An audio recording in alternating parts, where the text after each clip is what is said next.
بسم اللہ الحمد للہ والصلاة والسلام علی رسول اللہ السلام علیکم ورحمۃ اللہ وبرکاتہ۔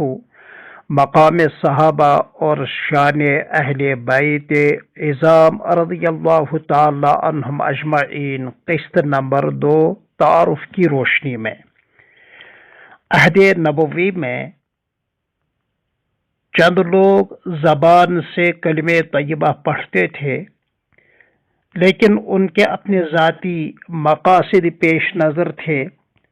جہاں ان کے یہ مفادات متاثر ہوتے تھے، وہ صاف لفظوں میں نعوذ باللہ من ذالک دربار نبوت میں گستاخی پر اتر آتے تھے، سازشیں کرتے تھے، اور مسجد زرار کی تعمیر ہماری اس دعویٰ پر شاہد عدل ہے۔ وہ انہی منافقین کی تعمیر کردہ مسجد کے نام سے ایک عمارت تھی، جو بعد میں حضور صلی اللہ علیہ وسلم نے حضرات صحابہ کرام کے ذریعے ڈھا دیا تھا۔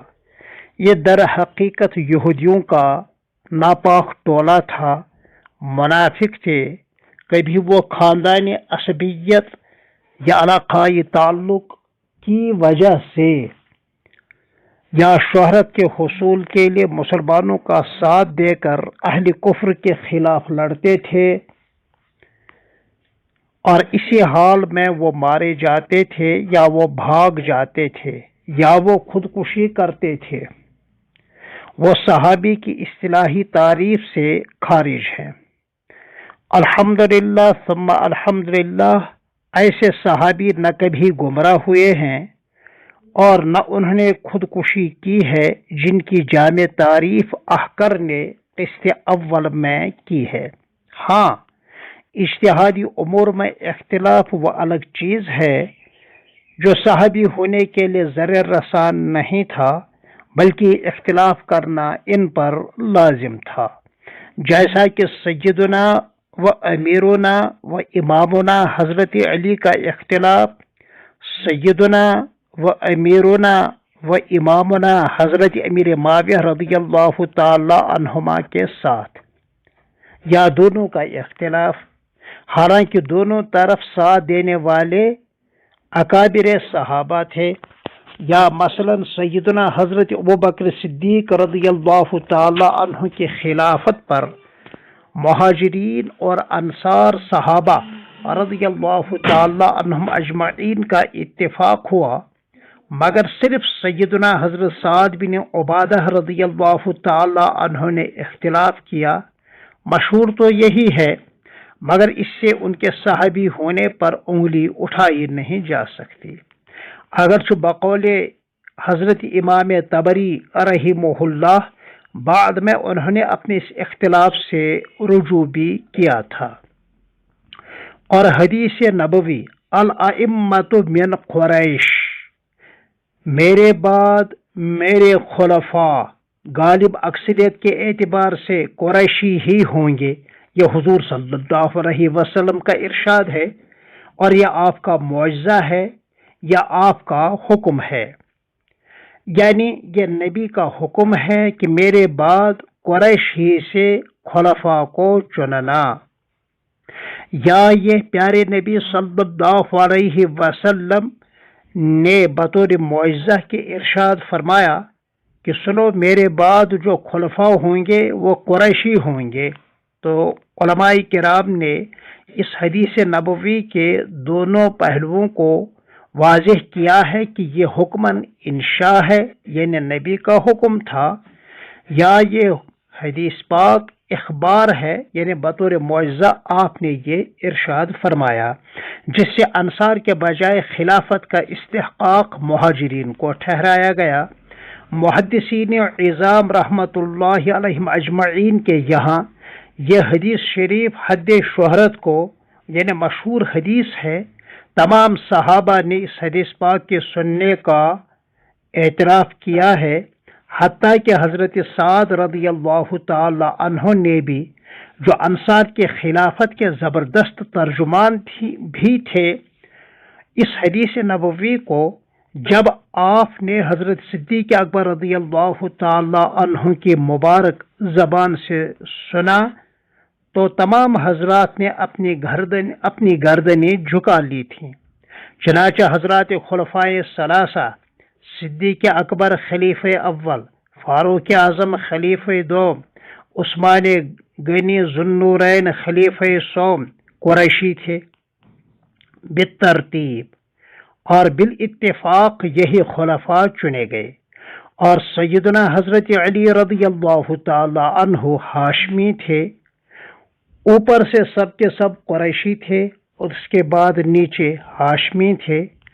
آپ کی مظلومانہ شہادت کے بعد سیدنا و امامنا و امیرنا حضرت حسن رضی اللہ تعالی عنہ اہل حجاز کے اتفاق سے خلیفہ منتخب ہوئے تھے۔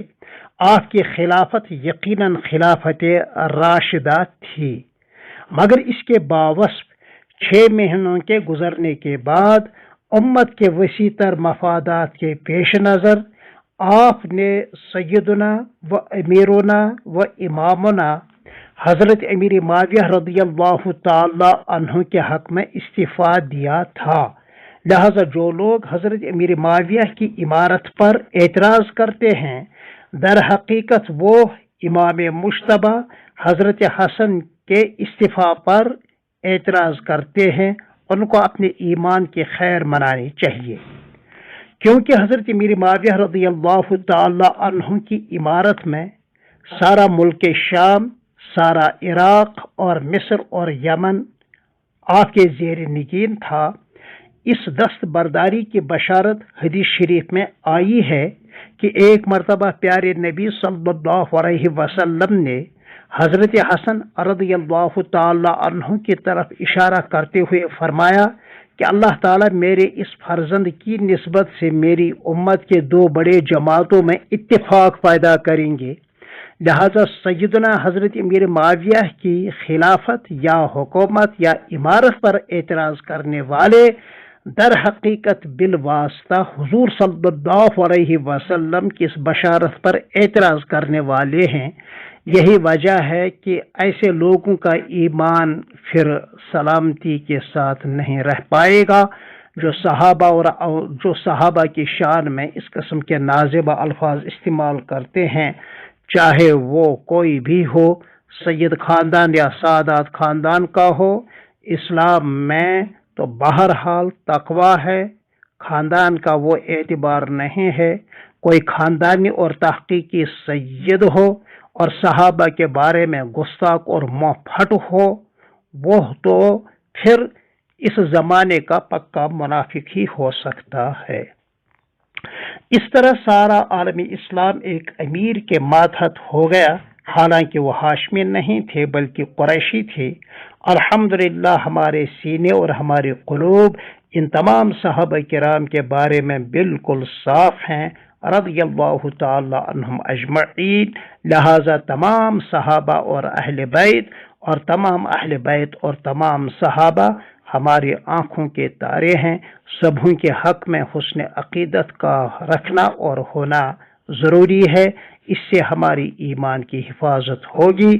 صحابہ اور اہل بیت کی روشن تاریخ قرآن اور سنت کی روشنی میں مرتب ہوئی ہے، طبقات ابن سعد اور دوسرے مورخین کی تاریخی کتابوں کی روشنی میں مرتب نہیں ہے۔